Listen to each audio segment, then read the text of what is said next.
ఈ పిల్లలకి ఆస్తమా ఉందా? వాళ్ళు ఎలర్జీ ఆస్తమాతో బాధపడుతున్నారా?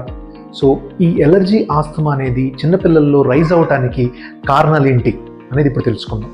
మెయిన్గా more common cause family history. ఎవరికైతే ఫ్యామిలీలో ఎలర్జీ ఆస్తమా ఉంటుందో వాళ్ళ పిల్లలకి ఎలర్జీ ఆస్తమా వచ్చే అవకాశం ఎక్కువ అండి. ఒకటి.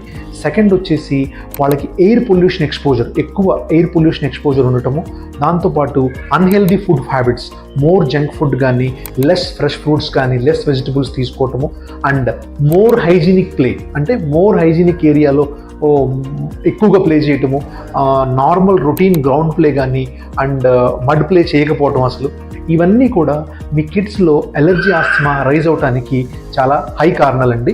సో దీన్ని ప్రొటెక్ట్ చేయడానికి ఏం చేయొచ్చు? Clean and fresh air, healthy diet and healthy habits, and let's give them the best lung care they deserve.